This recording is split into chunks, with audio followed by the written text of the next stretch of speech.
घर आ जाओ तो ठीक, ना आओ तो कोई बात नहीं, क्यों, सब भोग तो भोग ही ले, सारी दुनियादारी देख ली।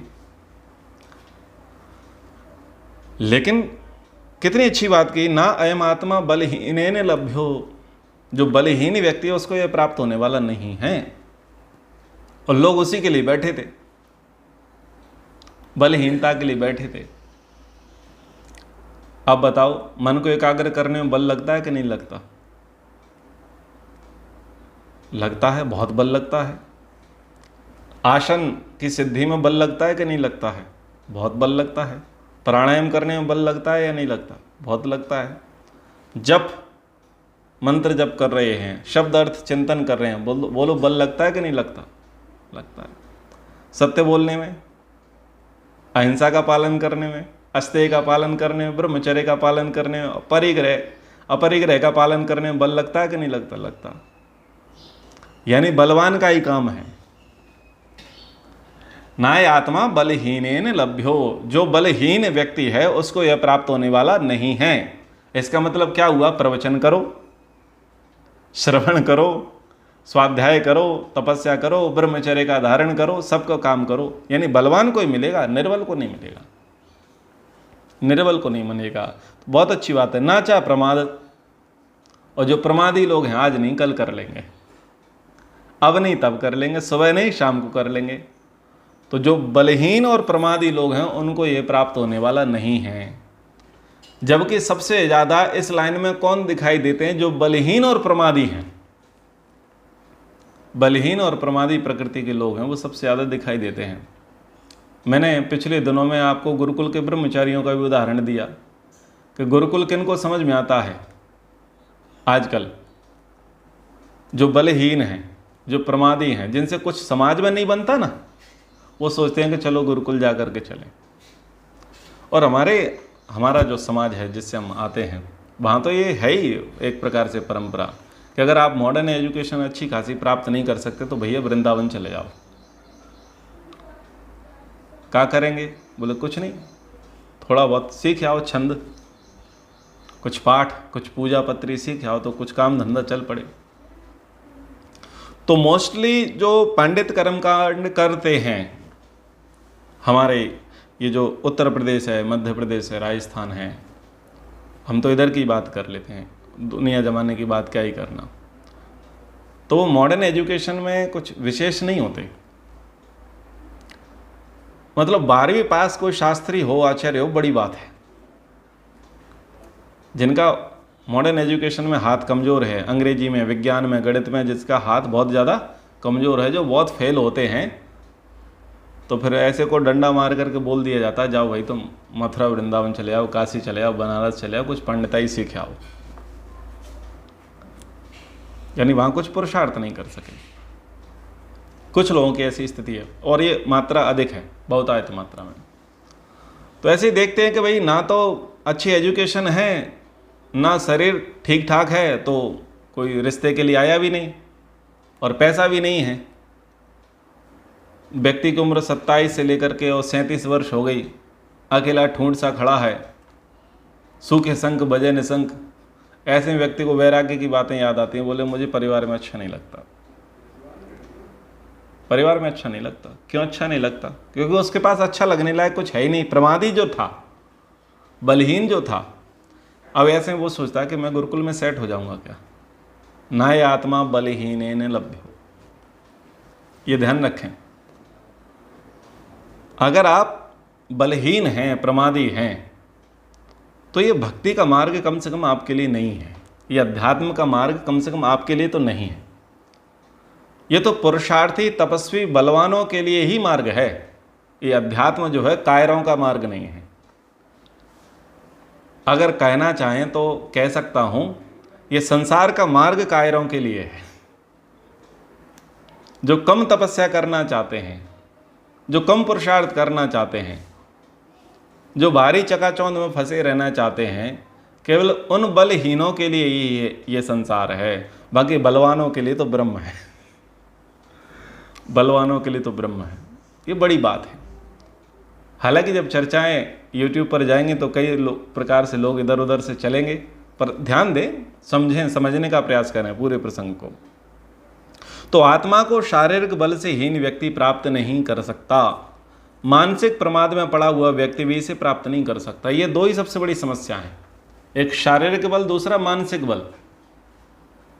और शरीर और मन से ही कमजोर व्यक्ति सबसे ज्यादा भक्ति मार्ग के रास्ते में दौड़ते हुए दिखाई देते हैं। चले आओ तीर्थों में, शारीरिक और मानसिक बल से ही कमजोर सर्वाधिक व्यक्ति इस भक्ति मार्ग में यानी अध्यात्म मार्ग में यानी तथाकथित धर्म के मार्ग में आपको पढ़ते हुए दिखाई देंगे। आश्रमों में, मठों में, मंदिरों में, तीर्थों में वही दिखाई देंगे। जबकि उपनिषदकार कह रहा है कि ना भाई, तुमको नहीं मिल सकता, तुमको नहीं मिलेगा। अलिंग तप, प्रयोजनहीन तपस्या करने वाला भी इसे प्राप्त नहीं कर सकता। अब ये जो तपस्या चलती है जिनकी, ये जो शारीरिक बल और मानसिक बल से कमजोर लोग हैं, अब ये तपस्या करते हैं, लेकिन कैसी तपस्या है? निरुद्देश्य, उद्देश्यहीन तपस्या है। व्रत कर रहे हैं, व्रत करते हैं, उपवास करते हैं, किस लिए कर रहे हैं? बोले डाइजेशन के लिए। तो डाइजेशन कोई अच्छा उद्देश्य है?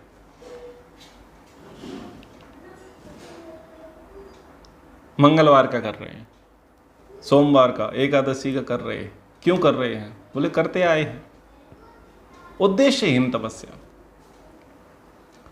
तो जो यह सब कुछ जानता बूझता इन उपायों से उसे प्राप्त करने का प्रयत्न करता है, किन से? इनसे नहीं, इनसे नहीं, जो इनसे परे हैं, यानी जो बलहीन को नहीं मिल सकता, जो ये जान गया यानी जो बलवान बन गया। जो प्रमादी है उसे नहीं मिलता, तो जो अप्रमत्त है, अप्रमत्तेन वेदितव्यम सर्वतन्मयो भवेत्, यानी प्रणवो ही धनो सरो ही आत्मा।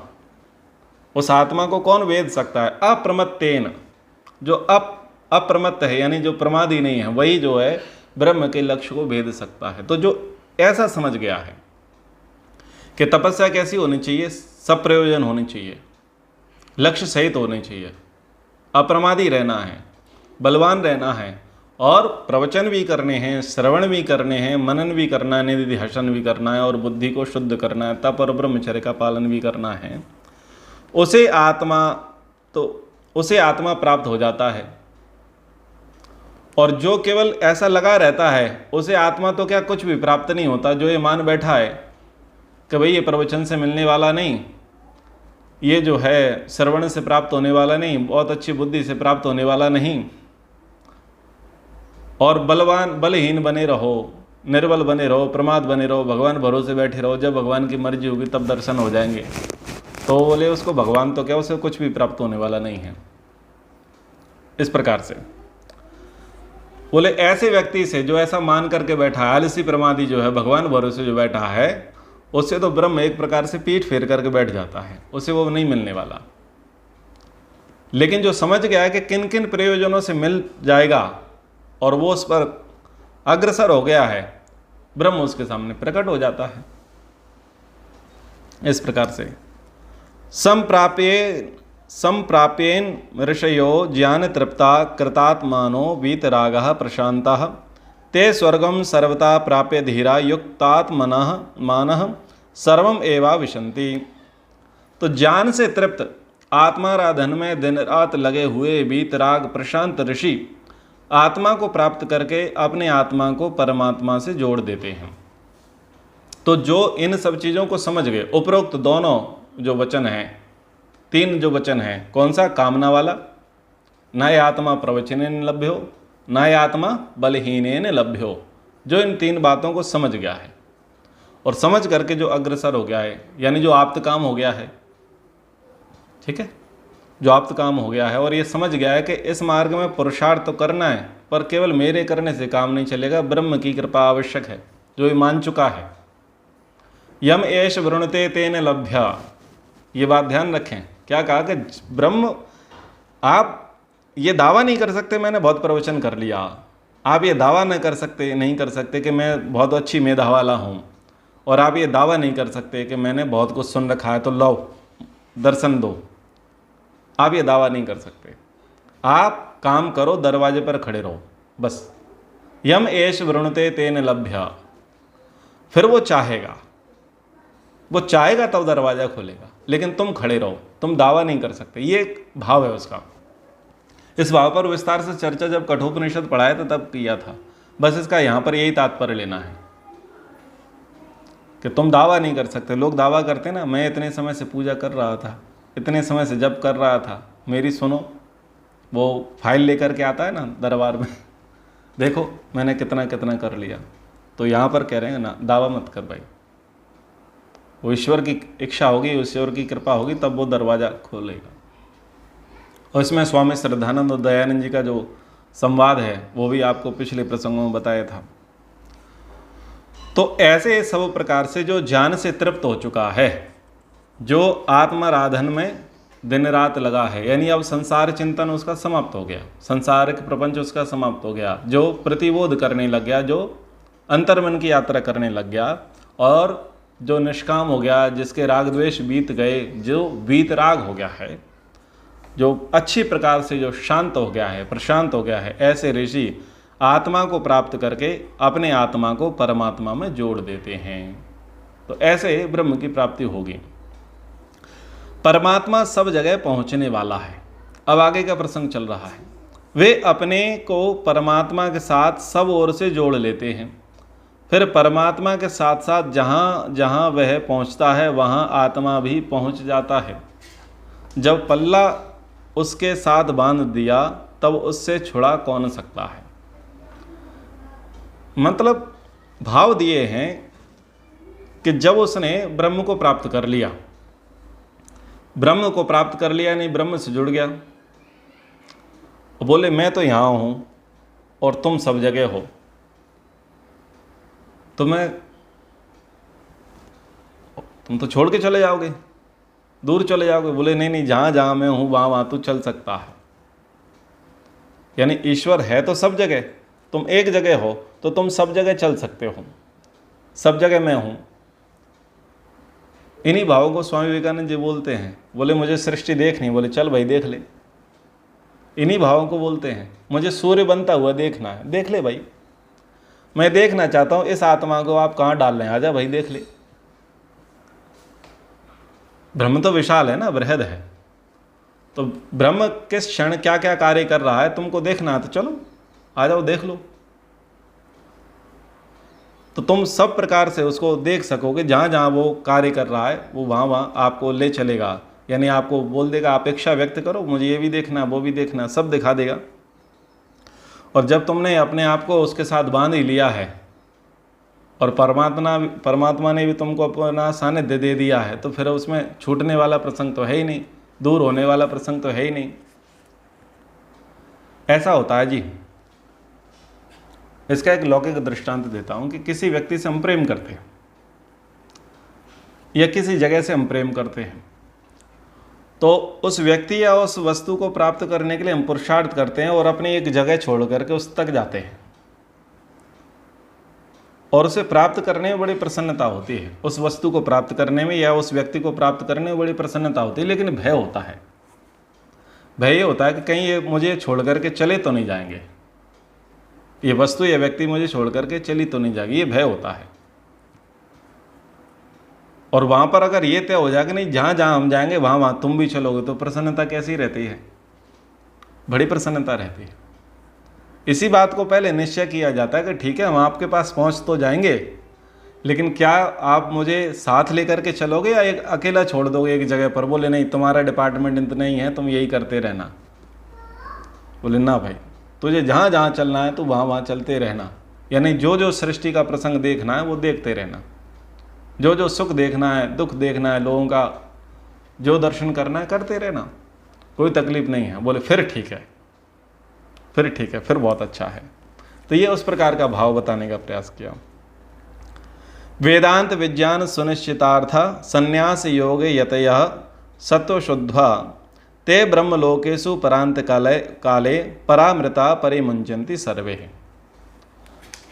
वो जो ब्रह्मवादी, ब्रह्मनिष्ठ, ब्रह्मसूत्री, ब्रह्म जिज्ञासु व्यक्ति जो ब्रह्म में मिल गया, यानी जिसने ब्रह्म धाम की प्राप्ति कर ली, ब्रह्म लोक की प्राप्ति कर ली, वो कब तक रहता है मुक्ति में? बोले परांत काल तक रहता है। स्वामी दयानंद सरस्वती जी ने सत्यार्थ प्रकाश के 5वें समोल्लास में इसी वचन को लिया कि जो वेदांत अर्थात परमेश्वर प्रतिपादक वेद मंत्रों के अर्थ जान। लोग वेदांत का अर्थ क्या मानते हैं? वेद का अंत। और बोले वेद का अंत क्या है? बोले वेदांत। बोले वेदांत मतलब बोले वेदांत दर्शन। इसलिए वेद को क्या पढ़ना? वेदांत पढ़ो। ऐसे लोग अर्थ निकाल लेते हैं। 4 वेद क्या पढ़ना? बहुत बड़ा है, बहुत बृहद है, समय लगेगा, बुद्धि लगेगा, सामर्थ्य लगेगा, गुरु की आवश्यकता पड़ेगी, आदि आदि। यानी बलहीन और प्रमादी व्यक्ति है, तो बलहीन प्रमादी व्यक्ति क्या रिकमेंड करता है? बोले वेदांत दर्शन पढ़ लो। तो वो वेद का अंत वेदांत को मानता है। लेकिन वेदांत यानी वेद का सार, और वेद का सार क्या है? वेद का सार है ब्रह्म। ये है मुख्य रूप से वेदांत। यहां पर ऋषि दयानंद जी ने खोला परमेश्वर प्रतिपादक वेद मंत्रों के अर्थ जान। यहां पर कहा ना वेदांत विज्ञान सुनिश्चितार्थ। तो जो ब्रह्मवादी है उसने क्या किया? परमेश्वर प्रतिपादक वेद मंत्रों के अर्थों का ज्ञान प्राप्त कर लिया, यानी आत्मसात कर लिया, और आचार में अच्छे प्रकार निश्चित। ये क्या है? विज्ञान। विज्ञान का मतलब क्या हुआ? विशिष्ट ज्ञान, प्रकृष्ट ज्ञान, उत्कृष्ट ज्ञान, यानी जो जीवन में आ गया है। पहले जाना और फिर अपनाया। उससे संन्यास योग यतः सत्व शुद्ध सत्वा। संन्यास योग से शुद्ध अंतःकरण सन्यासी होते हैं। वे परमेश्वर में मुक्ति को प्राप्त हो भोग के पश्चात जब मुक्ति में सुख की अवधि पूरी हो जाती तब वहाँ से छूटकर संसार में आ जाते हैं। मुक्ति के बिना दुख का नाश नहीं होता। ये स्वामी दयानंद जी ने बात लिखी। तो संन्यास योग से वो शुद्ध अंतःकरण वाले हो जाते हैं, और मुक्ति की अवधि जब पूरी हो जाती है, परांत काल जब पूरा हो जाता है, तब वे वापस लौट करके आ जाते हैं। यानी इसका प्रयोग इसीलिए किया जाता है इस वचन का कि मुक्ति के काल को बताने के लिए। मुक्ति में से व्यक्ति बीच में नहीं लौटता, मुक्ति का काल जब पूरा हो जाता है तब वो व्यक्ति लौट करके आता है। जो मुमुक्षु है, मुक्त आत्मा है, वो लौट करके आता है। इस प्रसंग में इन बातों का, इस श्लोक का प्रयोग किया जाता है।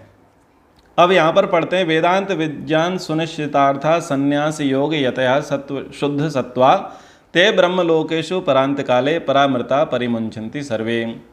तो वेदांत और विज्ञान से जीवन के लक्ष्य को निश्चित रूप से जान गए हैं, जो संसार में संन्यास और योग से यति हो गए हैं, जो शुद्ध अंतःकरण हैं, वे परम अंतकाल में परम अमृत होकर ब्रह्मलोक में चले जाते हैं और बंधनों से मुक्त हो जाते हैं।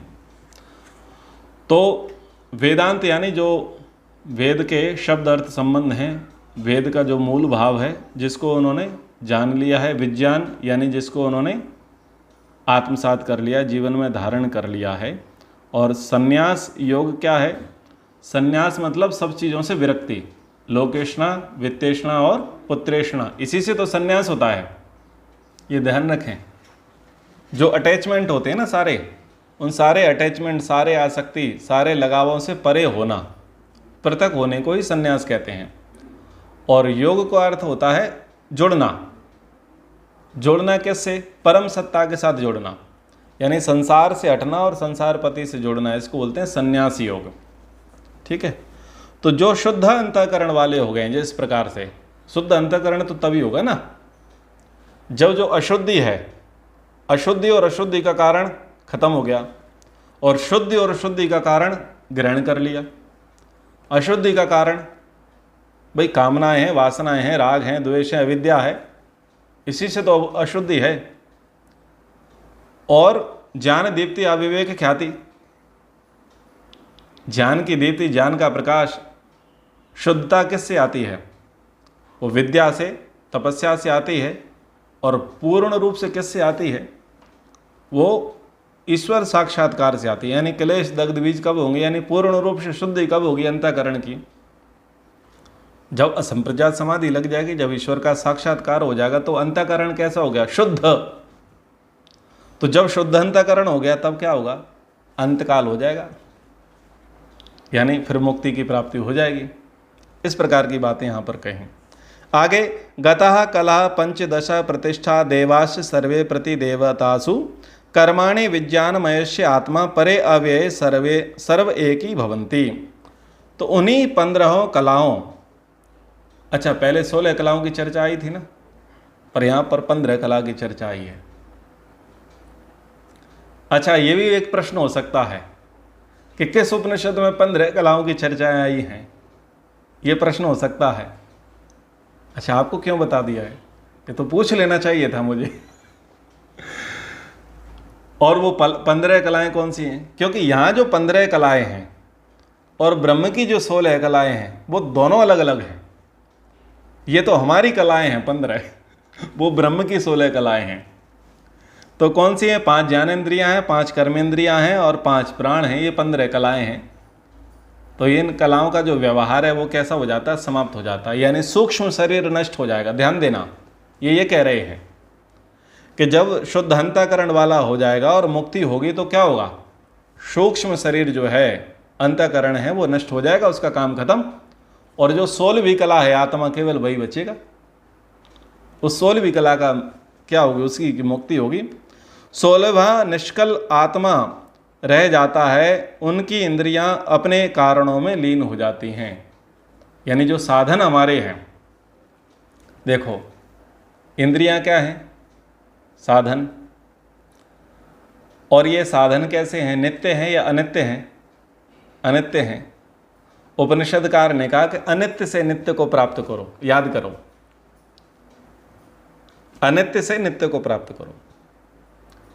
तो जब अनित्य से नित्य प्राप्त होगा तो अनित्य निकृष्ट कैसे है। अब हमारी समस्या क्या है कि हम अनित्य को क्रिटिसाइज करते रहते हैं। अरे ये संसार ही तो संसारपति से मिलाने का साधन है, तो उत्तम है भाई, उत्तम है ना। ध्यान दीजिएगा, ये रूप रस शब्द स्पर्श गंध,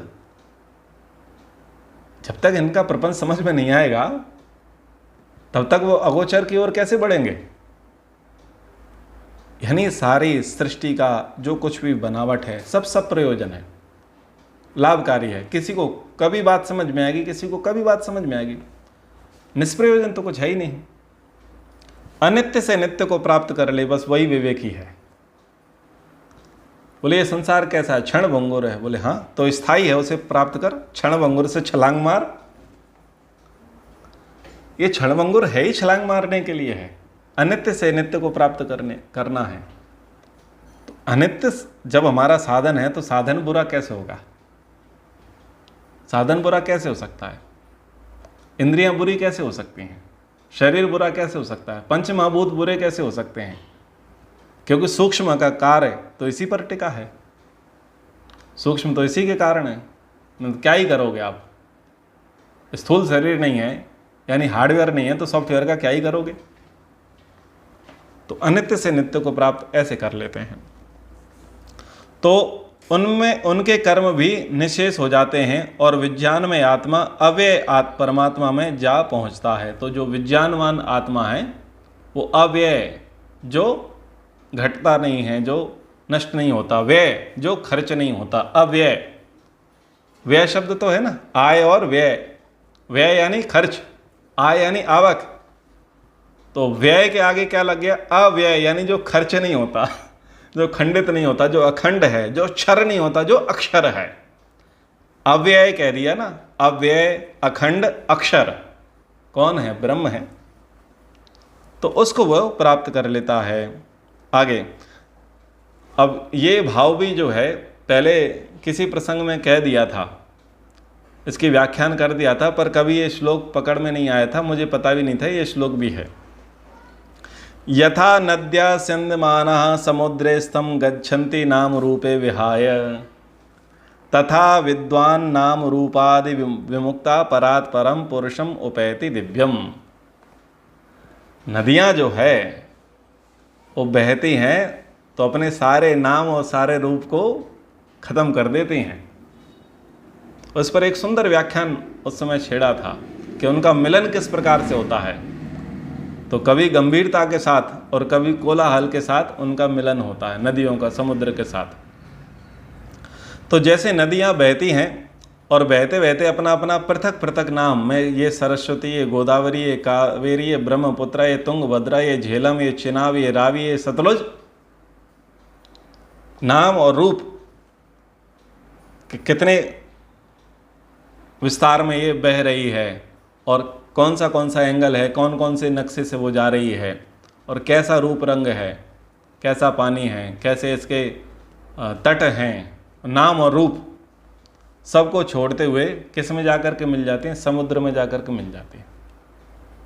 तो वैसे ही किस नाम वाला है और किस रूप वाला है जीवात्मा? अलग अलग नाम अलग अलग रूपधारी होता है। रूप यानी योनि और नाम यानी शरीर का नाम, नामकरण।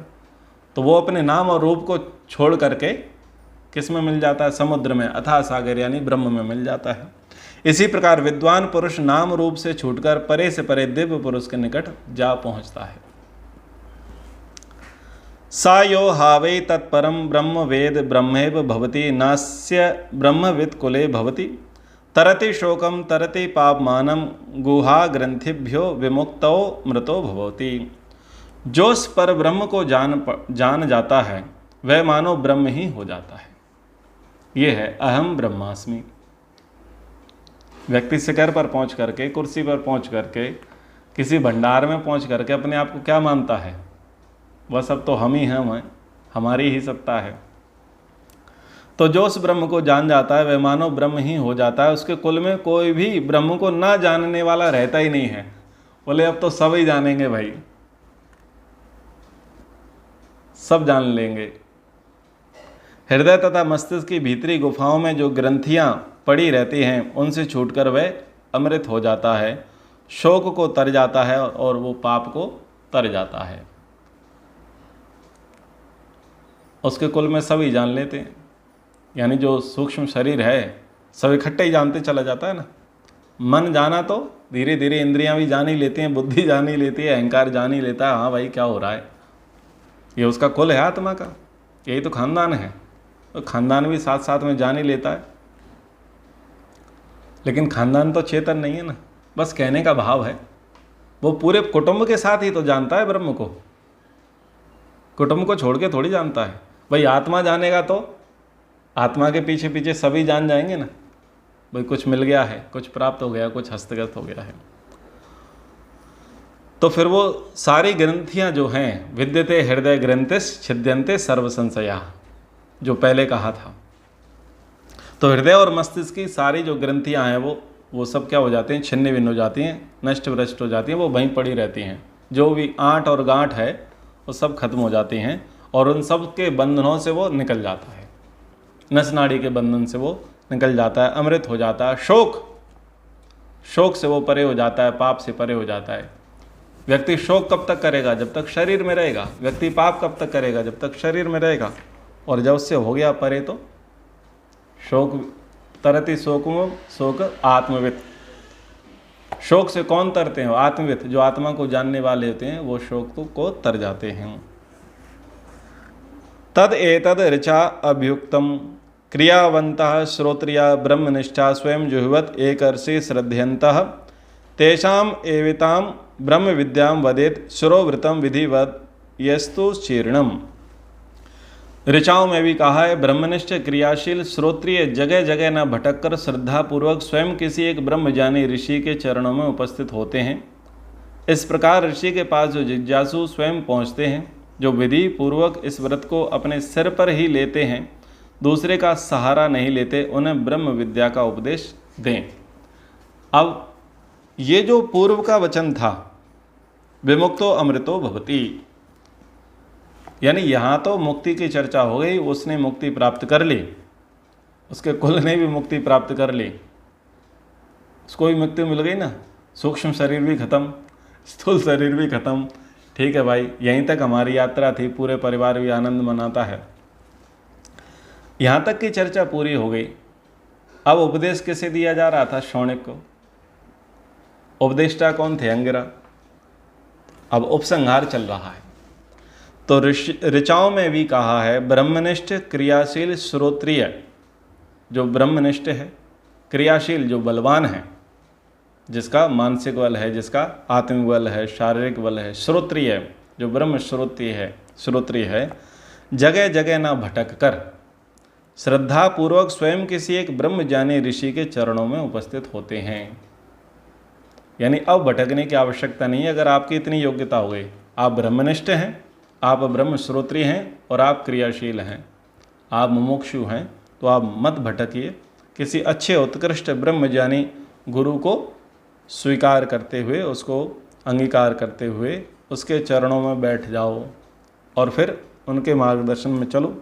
इस प्रकार ऋषि के पास जो जिज्ञासु स्वयं पहुँचते हैं, जो विधि पूर्वक इस व्रत को अपने सिर पर ही ले लेते हैं, बोले अब ये मुझे करना है, मुझे प्राप्त करना है, मुझे हस्तगत करना है, और दूसरे का सहारा नहीं लेते, वे उनको ब्रह्म विद्या का उपदेश दें और वही लोग ब्रह्म को प्राप्त कर पाएंगे।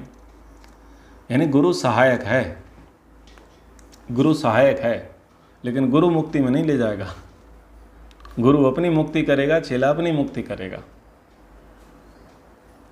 गुरु बिन मुक्ति नहीं होगी, ठीक बात है, लेकिन वो सहायक मात्र है, सहारा मात्र है। तद एतद सत्यम ऋषिरंगिरः पुरोवाच न एतद अर्चिर्व्रतोधीते नमः परम ऋषिभ्यो नमः परम ऋषिभ्यः। किसी पुरातन काल में अंगिरा ऋषि ने उक्त तथ्यों का उपदेश दिया था। संकल्प शक्तिहीन व्यक्ति इस पाठ को नहीं पढ़ सकता। उन परम ऋषियों को नमस्कार हो, नमस्कार हो। तो ये उसकी इतिश्रुति फलश्रुति कही। पहले किसी काल में, उपनिषद काल में, अंगिरा नाम के ऋषि ने इसका उपदेश किया था। जो व्यक्ति होगा संकल्पहीन, शक्तिहीन, वो इसके उपदेशों से लाभ ग्रहण नहीं कर पाएगा, और जो ब्रह्मनिष्ठ, क्रियाशील, श्रोत्रिय, तपस्वी, ब्रह्मचारी, श्रद्धावान होगा, वो इसका लाभ ले पाएगा। तो ये अब यहाँ पर इसका पाठ पूरा होता है। आगे मांडव्य उपनिषद को पढ़ेंगे। तो आज लंबी कक्षा हमारी रही है, आपने बहुत सहयोग प्रदान किया। ओम का उच्चारण, कक्षा को विराम। ओम।